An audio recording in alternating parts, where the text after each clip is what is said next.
Participants in the wilderness survival show are growing more skilled every season, as some are still setting up shelters. One contestant has already skillfully caught a squirrel and used its guts as bait to land a large fish. No seasoning needed, the natural flavor is even more enticing. How long would it take you to get meat? Who'd guess someone would quit this early? Curious to see the unseen contestant's performance.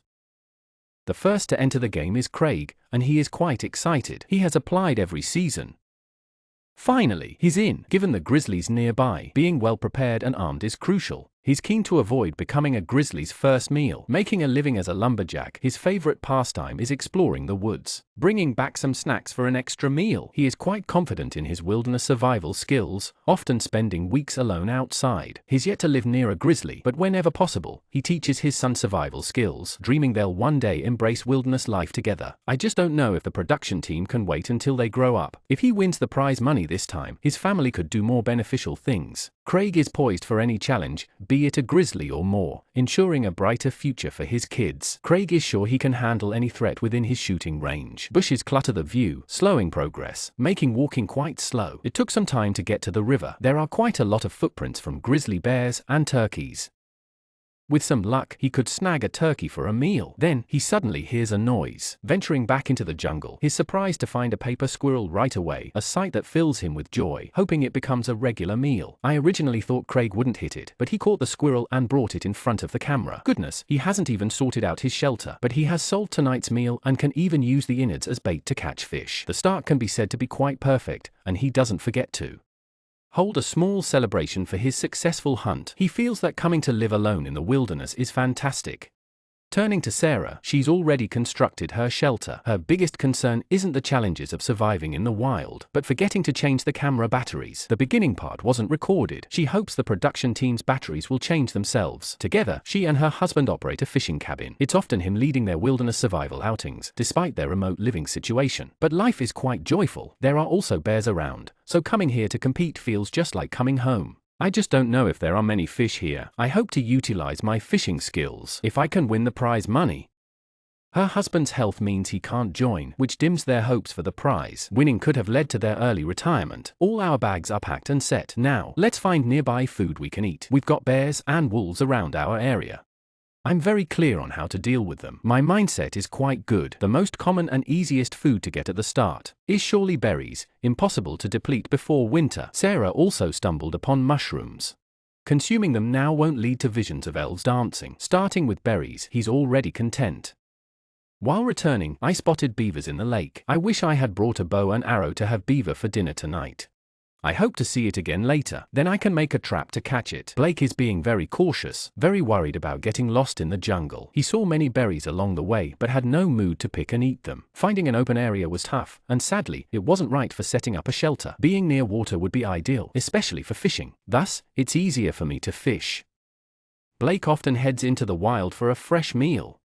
By 8, I'd already taken down a deer. My survival skills are pretty solid, from fishing to trapping. For me, it all boils down to skill. My main concern is the cold. I've never faced it and worry my gear might not keep me warm enough. Self-sufficiency is truly amazing. Winning the prize could significantly boost my family's life quality. This could be my sole shot at experiencing solitude in the wild. I need to make the most of it and aim to return home to my family triumphantly. After searching, Blake spotted an ideal location. With his initial burst of energy, he aimed to construct a sturdier shelter. Luckily, the trees around weren't too dense, allowing me to gather plenty of wood quickly. With the biting cold looming, first, you have to ensure the shelter can block the rain. Next, the fire must be maintained all night. The shelter has already been built very sturdy. Just gotta plug the holes and throw a waterproof cover over it. Should be solid for a bit, especially after that squirrel situation. I kept trying to fish, but without much success. I still need to get the shelter up first. I'm not planning on making it perfect. Getting the waterproof cloth up is enough for now. I'll work on a cabin when things settle. The shelter's decent, at least. At least it's sturdy against strong winds. Now, Craig's focus is on more fishing. Surprisingly, in the concrete fish gutter, I managed to catch a fish to eat. It was quite big. Having pine and fish to eat on the first day makes me feel like I can last till the end. Isn't it easy? I quickly lit a fire nearby to cook the meat. It's a bit of a hassle having more meat than I can eat. I'll just stew the meat to eat now and plan to build a smokehouse soon to preserve the food longer. Likely, the other contestants are struggling more than I am. I skipped the seasoning. the natural taste is unbeatable. This squirrel meat tastes just like chicken legs. I'm in a great mood. Of course, this is just a snack. The real highlight is this fish stew. Surprisingly tasty fish around here. Definitely coming back for more fishing. By the competition's second day, Peter woke feeling rested, thankfully undisturbed by bears. Yet, he found himself somewhat disoriented, not sure what to do next. Anyway, first, watch the sunrise to relax. All I can think of is to look for food. Also, I need to scout a new spot for my shelter, not wanting to face winter unprepared. First up, boiling water to stay hydrated before getting to work. I believed a fire starter would simplify things, yet the humidity here was unforeseen. Peter's been occupied for ages, and has only seen some sparks. Worrying now won't help. I can only look for dry firewood nearby. Professionally, I'm a librarian. My days are filled with reading and studying wild edible plants. Most of my survival skills come from books. I think I have a talent for this, even doing better than what's described in the books. I'm fully capable of living independently in the wild. Exercising daily boosts my confidence in outlasting others in solitude. I always enjoy taking my family on adventures, telling my kids to be brave and take on challenges. I hope I can also bravely face difficulties. When Peter was looking for wood, he found a lake. I can try fishing here in the future. Getting a fire going is crucial at the moment. Drinking that water as is? Bad idea. It could be contaminated with anything.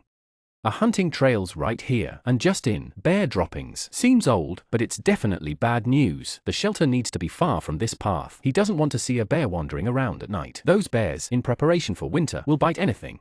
He continues trying to light the fire. This time it's much better. After a while, he finally sees smoke rising. Half a day just to light a fire? This is tougher than expected. Blake's next move is to clear out the nearby berries. Can't leave these for the bears. Finding blueberries would be a bonus. He's gathered plenty of hard berries already. He's set for food this week and loves the area. It's perfect for a holiday. Squirrels are always audible in the jungle. He prefers not to spend time on hunting. Setting up snares and traps is enough.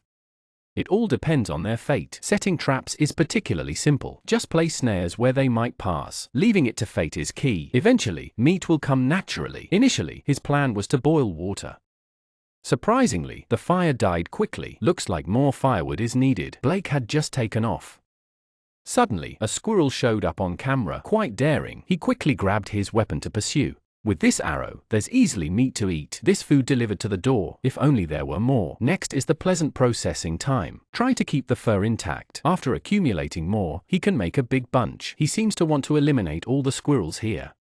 He recalls his daughter's fondness for chasing squirrels. She'd cry when he caught one, yet enjoyed eating it greatly.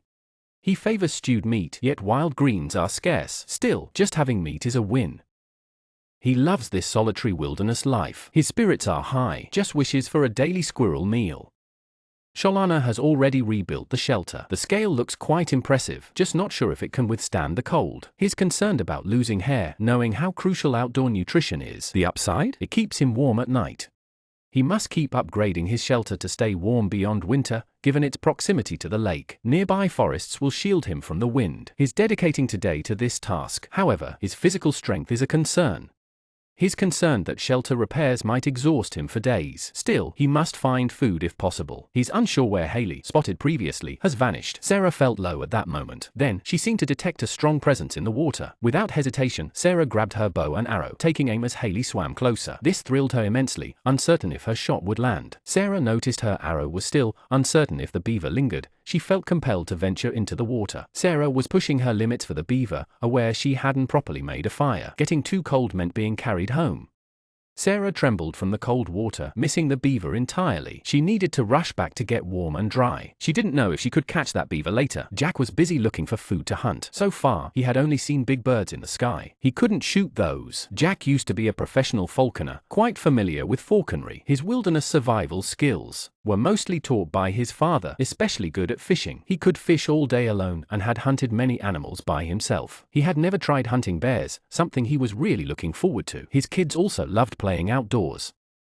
Winning the prize meant more time with his kids, but early on, trouble struck. He didn't know when his backpack zipper had opened, and his fishing line was gone. He spent a lot of time but couldn't find it. He had no choice but to get the fishing net ready ahead of time. He couldn't continue to rest on the fishing line, he had to get back into wilderness survival. The Fish King bait was useful, but he didn't know how it would perform in such dangerous waters. Peter had stored up a lot of fat before, which was the most important energy in the early stage. He was going to invest in building a shelter. There were plenty of branches nearby to use. Initially, he chose where to place the bed and fireplace, then figured out the shelter's size. He also had to deal with ground moss. He had to clear the moss and reposition stones. Up to this point, no issues arose. After setting the frame, construction progressed swiftly. Next, he had to position a waterproof fabric and cover it with moss. This way, it could withstand heavy snowfall without issue. It's worth noting, the shelter resembled a turtle shell. Jack, out of luck for forgetting a fire starter, had invested much effort to perfect it. Ideally, trading for the fishing line would be great. Starting fires through friction daily is truly tiring. Jack prepared some charcoal, hoping it would save some energy in making fire. He's also drawn up batches suitable for storage.